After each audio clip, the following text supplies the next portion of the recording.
힘을 얻는 말씀.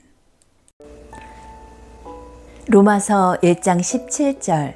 복음에는 하나님의 의가 나타나서 믿음으로 믿음에 이르게 하나니 기록된 바 오직 의인은 믿음으로 말미암아 살리라 함과 같으니라. 사도 바울은 하나님의 복음을 위하여 자신이 택정함을 받은 사람이라고 소개하고 있습니다. 복음을 위해서라면 생명조차도 귀하게 여기지 않는다고 했는데, 그러면 복음이 과연 무엇이기에 이렇게 바울은 생명까지 바칠 수 있었을까요? 복음을 믿는 자에게 구원을 주시는 하나님의 능력이 된다고 했습니다.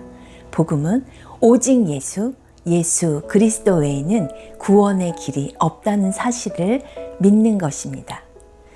복음에 나타난 하나님의 의를 어떻게 설명할 수 있을까요? 계명을 지키면 되는 것일까요?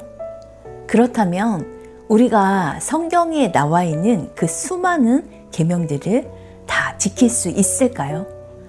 감사하게 하나님의 의는 우리의 노력 여하가 아니라 예수 그리스도를 믿는 믿음만이 의가 됩니다.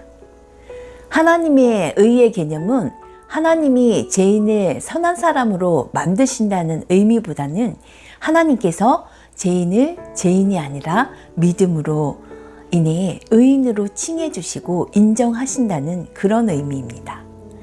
멸망받을 죄인으로 취급하는 대신에 사랑받는 자신의 아들로 여기시는 이것이 바로 복음에 의한 하나님의 의의 개념입니다. 하나님께서 우리를 원수가 아닌 친구로, 죄인이 아닌 의로운 선한 사람으로 인정하는 이것이 하나님의 의의 개념이요 복음의 본질인 것입니다.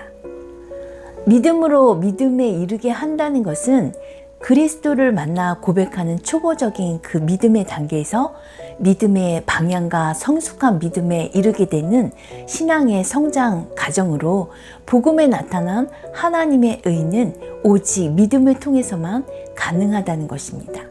결국 믿음으로 산다는 말은 성도에게 필연적으로 주어진 영생을 의미합니다. 믿음으로 구원을 얻는다는 말은 신학적으로 이신칭의 많이 들어보셨죠? 우리는 믿음으로 의롭다 칭함을 받는다는 것인데요. 구원에 대한 조건은 없습니다. 단지 예수 그리스도에 대한 믿음이 구원과 의롭다 칭함을 받는 유일한 방법입니다. 이것은 변하지 않는 하나님의 불변의 진리입니다. 하나님께서 독생자이신 예수 그리스도를 인간들을 위한 속죄 제물로 보내주신 것, 그것이 바로 기쁜 소식, 복음의 핵심인 것입니다. 믿음을 통해 어느 누구나 의롭다고 칭함을 얻을 수 있게 되는 것이 이신칭의의 핵심입니다. 이 말씀은 종교개혁가인 마틴 루터를 변화시킨 로마서의 핵심 말씀이고, 많은 신앙의 선배들을 진정한 믿음의 길로 인도한 말씀이기도 합니다.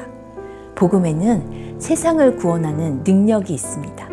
복음에는 모든 질병을 치유하는 능력과 슬픔을 기쁨으로 바꾸는 능력이 있습니다. 복음은 예수 그리스도입니다. 진지하게 예수 그리스도를 만난 사람들은 지위고와 남녀노사를 막론하고 변화를 받았습니다. 새 생명을 얻었습니다. 그래서 복음은 굿뉴스입니다. 함께 암송하시겠습니다. 로마서 1장 17절. 복음에는 하나님의 의가 나타나서 믿음으로 믿음에 이르게 하나니 기록된 바 오직 의인은 믿음으로 말미암아 살리라 함과 같으니라.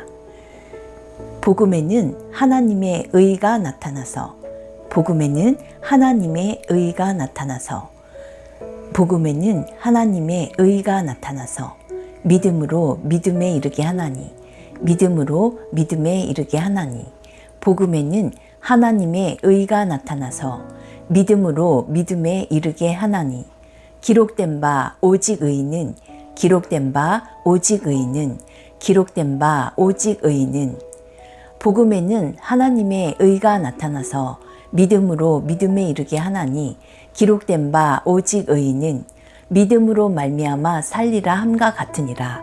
믿음으로 말미암아 살리라 함과 같으니라. 믿음으로 말미암아 살리라 함과 같으니라.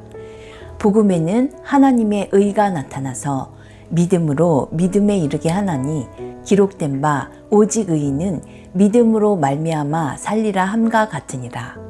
로마서 1장 17절. 복음에는 하나님의 의가 나타나서 믿음으로 믿음에 이르게 하나니 기록된 바 오직 의인은 믿음으로 말미암아 살리라 함과 같으니라.